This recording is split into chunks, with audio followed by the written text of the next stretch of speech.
Energetically speaking, this week, the table is set. So, quite literally, from a spiritual perspective, the mechanics and the elements that exist and that are required to be aligned spiritually, from a spiritual perspective, for us as human beings, as humanity, to be able to reach our highest and best version of ourselves in our lives, all of those elements are aligned this week. But because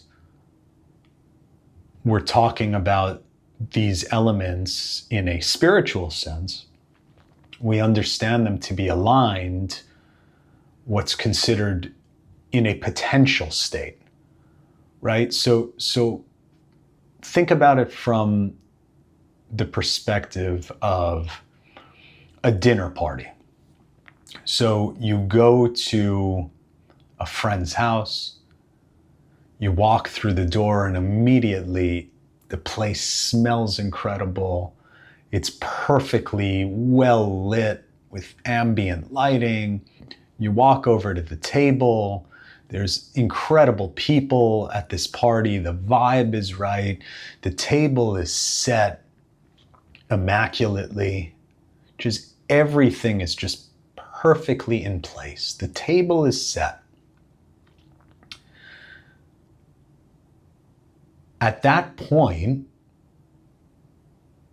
the dinner can still go one of two ways. The conditions all seem to be there and in place to ensure that the dinner party will be a beautiful moment, a beautiful experience, successful, good energy, good vibes, a beautiful thing for everybody. But it could also go the complete other way. Even though the conditions are there, the whole setup is beautiful, the energy is right, the vibe is right, even if one person at that table maybe brings up something, I don't know, politics, right? Brings up something political and starts a disagreement with somebody across the table on the other side, the whole immaculate setup can be experientially destroyed, can be actually, in this physical world, destroyed, because irrespective of the table being set, the room being nice, the ambiance being beautiful, we chose, or somebody at that table chose, to take it in a direction that offended, a fight broke out, right? So this is the lesson of this week, which is we have a tremendous opportunity on the one hand, with the spiritual conditions around us all perfectly aligned. Now it's our job to sit at that dinner table and to take the alignment that exists supernally or spiritually around us this week and to further elevate, to be a source of taking the magic that's already here and bring it higher, elevate it rather than bring it down or fall to it, right? Or take things in another direction. And it got me thinking this week. We talk a lot about the magic of Kabbalah as it relates to processing and working through challenges and perceivably negative events in our lives. But what we don't talk about as much, and by the way, deserves just as much, if not more, frankly, consideration, is what about when things sometimes are too good, right? Or things have been going well in multiple areas for kind of too long. We start to, number one, almost develop an expectation that they should continue this way. That could be one thing. Secondarily, we may think that actually, we may start to think that we ourselves, and this is an egoic frame of reference, are the cause of that goodness, right? It's almost interesting how we become less spiritually aware or less spiritually also intense in those certain areas in our lives, and certainly less appreciative, most of us, over time, in the areas in our lives which seem to work or seem to be good, right? It's almost like when things are too good or things are too much, we struggle kind of to know what to do with that, right? And so it brings it back to, so many times the table is set, the dinner is set, the mood, the ambiance, everything is right. But it's like one little thing will tip the scale in the wrong direction, and the entire experience is for naught. It falls apart, right? When everything is so pristinely situated, just even the slightest thing could throw off the balance. And so what do we do? How do we deal with properly those areas in our lives where things are good, where we feel that light is there, we feel that goodness is there, we are experiencing success in business for a sustained period, right? How do we handle that? And Rav Berg, one of the consequential Kabbalists of recent times, of our generation certainly, asks or poses such a beautiful but simple question, which is a way to address and to question the egoic nature of our experienced goodness.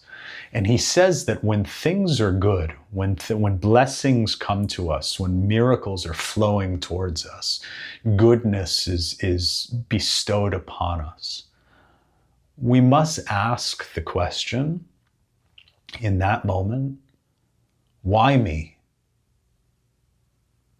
Why me? Right? And just by doing that, when you ask the question, you say the words, as I say it right now, what you're doing is creating space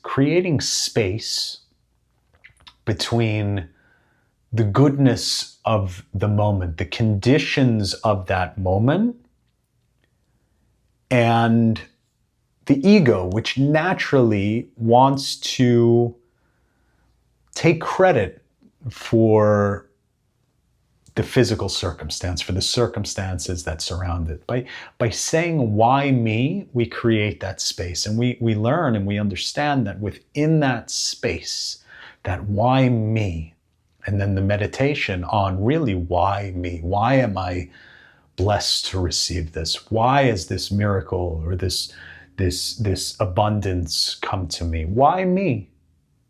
We actually run a meditative process through our consciousness that reconnects us to the light, and that furthers and creates a spiritual, a supernal distance between our ego and the blessing, which enables the why me, enables the blessing and the miracle to persist. So in this week's portion, corresponds to this week's energy, we actually learn that the conditions for the end of pain, suffering, and death are completely available to us and to all of humanity. And every time this portion in this week comes up year after year, again, the table is set. What we read in the Bible, in the Torah, is that the Israelites had actually come to the most elevated physical experience that humanity has ever experienced in all of history with the revelation of at Mount Sinai.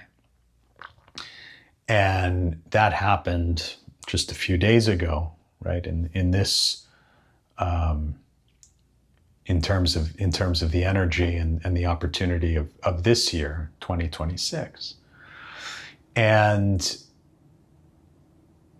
despite that, despite this unbelievable connection to light, and the fact that, and again, this is as a collective, the Israelites have reached this incredible height spiritually that has never been reached since. They still, in the coming days in the desert, complained that they were hungry, complained about that they didn't have enough food.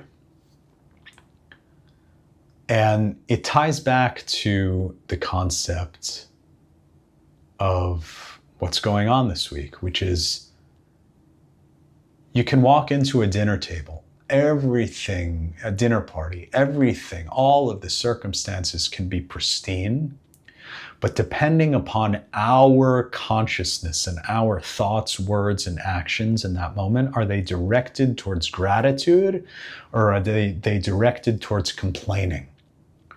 Is the conversation you're looking to have around that table one that is meant to uplift, to inspire, and to elevate?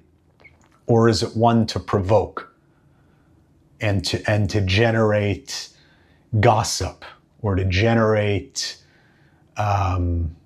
even, I don't want to say hatred, but to generate attention, right? By saying something, provocative. Right? Is it coming from surplus, fullness, your thoughts, words, and actions at that table, or is it coming from lack? And to the extent that we could remain connected to that consciousness of fullness, of appreciation, especially when things seem to be lining up, when things are good, especially to create that separation, asking, why me? Why do I deserve this goodness? This is the way towards connecting to the potential of this week, to connecting to what could be the most powerful transformation humanity has ever seen. It is available in this week. And so what do we have to be asking for? What do we have to be asking for in this week specifically? An intensity of appreciation.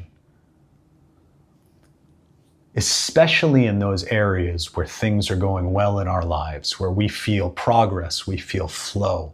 How do we raise that level of intensity for both our appreciation for the blessings, but even more so for the light, which is the source of all of the goodness and all of the beneficence that's flowing towards us? It's got to be intense, especially in this week. We've got to make a conscious decision to elevate the intensity of our connection, right? And with that request for the ability to enhance our level of intensity, of spiritual connection, of appreciation, we know that with a request like that comes responsibility, right? We're asking for intensity, we're going to get intensity.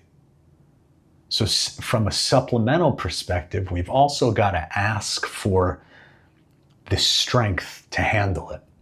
And by the way, that strength does not come from any book. It doesn't come from listening to any podcast.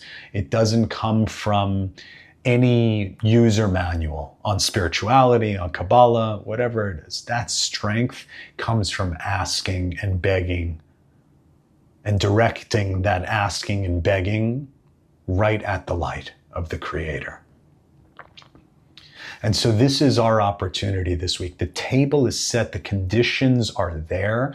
How can we choose fullness and wholeness rather than getting lost in negativity or getting lost in what's wrong with this picture or what we could use more of in this picture? How can we choose appreciation?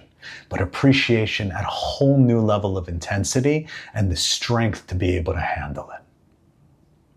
I'll see you next week.